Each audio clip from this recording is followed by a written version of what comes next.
नमस्कार दोस्तों, मैं हूं परवीन सानी। दोस्तों, क्या आरएलडी चीफ जयंत चौधरी फिर सपा अध्यक्ष अखिलेश यादव के साथ आने वाले हैं? क्या जयंत चौधरी पूर्व उपराष्ट्रपति जगदीप धनखड़ के साथ जो व्यवहार हुआ है उससे बेहद ही खफा है?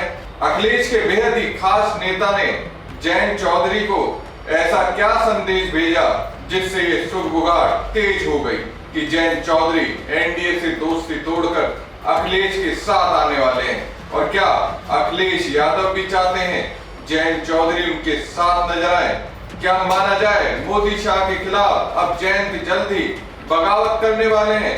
दोस्तों, एक बात कही जाती है, तूफान आने से पहले बहुत ही सन्नाटा होता है। जयंत चौधरी इस वक्त उसी सन्नाटे में है। अखिलेश के इस कद्दावर नेता ने भाप लिया है। जयंत चौधरी नाराज हैं, सरकार से बेहद ही खफा है और इसी को देखते हुए एक चौंकाने वाला ऑफर जयंत चौधरी को दे दिया। अब देखने वाली बात यह है कि जयंत चौधरी इसे स्वीकार करते हैं या फिर इग्नोर करते हैं। दोस्तों, राजनीति में कई बार खामोशी भी बहुत कुछ कहती है। इन दिनों ऐसी ही खामोशी आरएलडी अध्यक्ष और केंद्रीय मंत्री जयंत चौधरी ने ओढ़ी हुई है। वो पूर्व उपराष्ट्रपति जगदीप धनखड़ के त्याग पत्र पर मौन है। सोशल मीडिया या किसी अन्य मंच पर उनकी कोई प्रतिक्रिया अब तक नहीं आई है।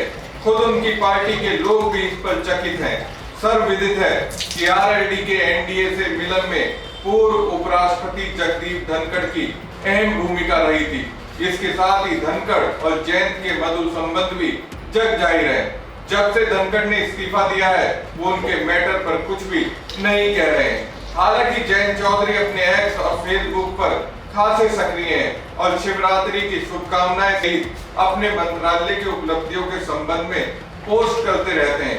अब जयंत समर्थक जगदीप धनखड़ पर उनकी प्रतिक्रिया की प्रतीक्षा कर रहे हैं। लोकसभा चुनाव से पहले जब जयंत चौधरी ने एनडीए के साथ आने का फैसला किया तो इसके पीछे बड़ी भूमिका पूर्व उपराष्ट्रपति की बताई गई थी। जयंत के मंत्री बनने की बात हो या फिर पूर्व प्रधानमंत्री चौधरी चरण सिंह की जन्मतिथि या पुण्यतिथि, कई अवसरों पर धनखड़ और जयंत साथ साथ दिखे। इतना ही नहीं, राज्यसभा में उन्होंने जयंत का कई अवसरों पर साथ दिया। चौधरी चरण सिंह को भारत रत्न मिलने के बाद जयंत जब राज्यसभा में सरकार का आभार प्रकट कर रहे थे तो कांग्रेस सांसद जयराम रमेश ने उन्हें निशाने पर लिया। इस पर जगदीप धनखड़ बहुत ही खफा हो गए थे।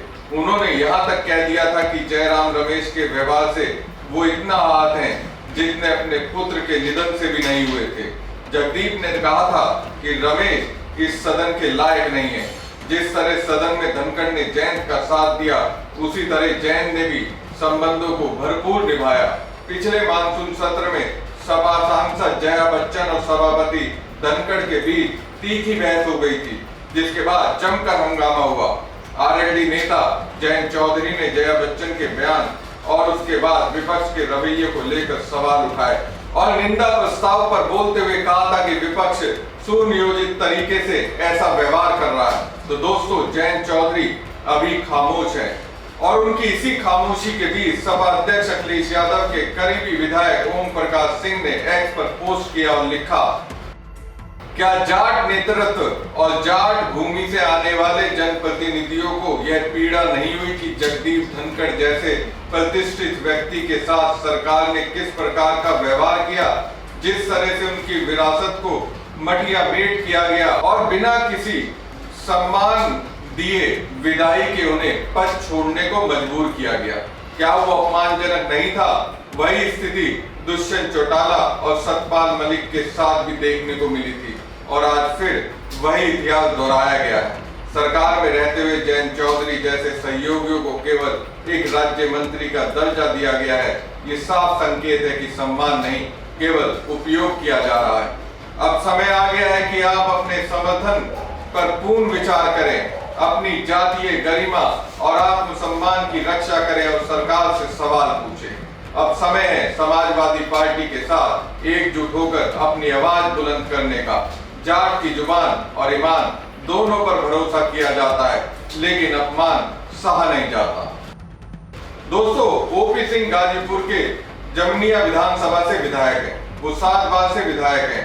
उन्हीं ओपी सिंह ने दोस्तों एक तरह से जयंत चौधरी को ऑफर दिया है, अब तो मोदी और बीजेपी के खिलाफ बोलिए, अब तो बीजेपी का साथ छोड़िए, अब तो अखिलेश के साथ आ जाइए। इसके लिए ओपी सिंह ने जयंत चौधरी को याद दिलाई वो किस जाति से आते हैं। बता रहे हैं आप उस जाति से आते हैं जिसने झुकना नहीं सीखा। जाट की जुबान और ईमान पर भरोसा किया जाता है।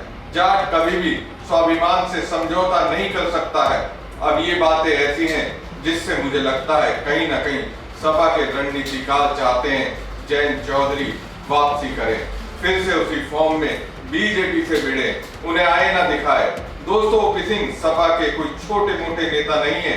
अगर वो जयंत से कहते हैं सपा के साथ एकजुट होकर अपनी आवाज बुलंद करें तो ये बड़ी बात है। तो ऐसे में सवाल है, क्या ओपी सिंह के जरिए सपा अध्यक्ष अखिलेश यादव जयंत चौधरी की टोह ले रहे हैं? आखिर जयंत के दिलो दिमाग में क्या चल रहा है वो ये जानने का प्रयास कर रहे हैं। देखिए बीजेपी के बड़े से बड़े नेता अगर धनखड़ के मैटर पर कुछ नहीं बोलते हैं तो इसके पीछे पार्टी के अंदर किनारे लगाए जाने का डर हो सकता है। लेकिन जयंत चौधरी तो बीजेपी का हिस्सा ही नहीं है, वो तो एनडीए का पार्टनर है। दोस्ती में तो बराबरी देखी जाती है। दोस्ती में ये नहीं देखा जाता कि कौन कितना पावरफुल है। हर कोई जवाब चाहता है, क्योंकि देखा जाए तो जयंत चौधरी का बीजेपी कदर नहीं करती। हर कोई जवाब चाहता है क्योंकि देखा जाए तो जयंत चौधरी का बीजेपी कदर करती है। तो इसके पीछे उनका जाट समाज से होना है, क्योंकि बीजेपी को मालूम है कि जयंत के साथ पश्चिम यूपी के जाट समाज का एक बड़ा वर्ग जुड़ा हुआ है। अब जाट समाज से आने वाले जगदीप धनखड़ से बीजेपी की ओर से जो सुलूक किया गया है उस पर जाट समाज तो जयंत से एग्रेसिव होने की उम्मीद ही कर रहा होगा। जबकि जाट समाज से आने वाले कभी धनखड़ के धुर विरोधी रहे किसान नेता राकेश टिकैत सीधे तौर पर बीजेपी पर आरोप लगा रहे हैं। ठीक है साहब, जो इस्तीफा उपराष्ट्रपति के द्वारा दिया गया है उसे लेकर के क्या कहेंगे? देखो, पहले तो उनसे बयानबाजी करवाई,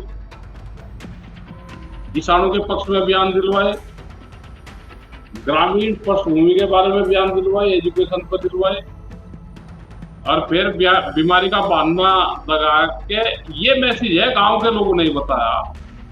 हमारे पास में फोन आए, उन्होंने कहा जी इस्तीफा दुआया उसे कह के नहीं तो जाट तो भाई मरता हुआ खाट पर भी जमीन नाम नहीं करता हो किसी के। जमीन नाम भी बालकों के मरने के बाद हो। जिंदगी किसने करी हो तो बता दो। इस्तीफा दे नहीं सकता था, यानी इस्तीफा लिया। यानी कि कहीं ना कहीं जो हरिंदर मलिक देखो, जो किसान है और जो बिरादरी है किसान की, कोई भी जाति हो, वो अपनी जमीन भी खाट पे पड़ा भी अपनी जमीन नहीं करवाता। धोखे से कुंठे लगवा लो, मरने के बाद ही जमीन जा। ये तो उपराष्ट्रपति का पद है, कौन छोटा लग रहा, कोई ना कोई प्रेशर डाल रहा होगा जब लिया। क्या लग रहा है कि जो आप कह रहे हैं कि किसानों के हित में बयान देने पर लिया, गाँव के लोगों ने यही बताया हमें, इसने किसानों के पक्ष में बोल रहा था तो इस्तीफा दिया। क्या कहेंगे अगला उपराष्ट्रपति आप किसको देखते हैं? अगला उपराष्ट्रपति भाई पता तो है नहीं, जौन से स्टेट को निपटाना होगा, जौन सी पार्टी को निपटाना होगा उसे पद देंगे। शायद मुझे ना लगे कि बिहार वाले को निपटाने का नंबर होगा। जो राष्ट्रपति बनेगा, अगर किसी दूसरी पार्टी के अध्यक्ष को ये पद देंगे तो उसकी पार्टी खत्म होगी। तो क्या करें, कहीं ना कहीं की सरकार की नीतियों से या सरकार में सम्मान ना मिलने की वजह से इस्तीफा हो रहा है? कोई सम्मान तो पूरा है, इससे बड़ा सम्मान कोई हो सके?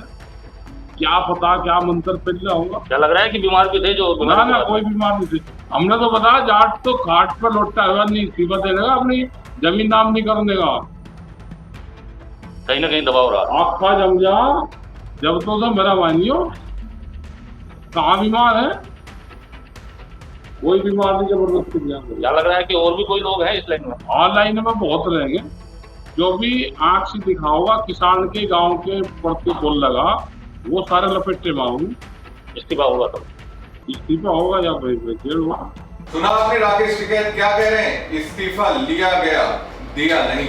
हमारे गांव में एक बात कही जाती है, जाट अगर खाट पर लेटा हो तब भी इस्तीफा नहीं देता। बालकों के नाम जमीन भी जाट के मरने के बाद होती है। किसानों के पक्ष में बोले इसलिए दिलवाया जबरन इस्तीफा। बहरहाल अब देखने वाली बात ये होगी क्या जयंत चौधरी जगदीप धनखड़ के मैटर पर बीजेपी को घेरते हैं या नहीं, एनडीए को झटका देते हैं या नहीं, बीजेपी का साथ छोड़ते हैं या नहीं, अखिलेश के कद्दावर विधायक के ऑफर को स्वीकार करते हैं या नहीं, सब कुछ जयंत चौधरी के फैसले पर डिपेंड करेगा।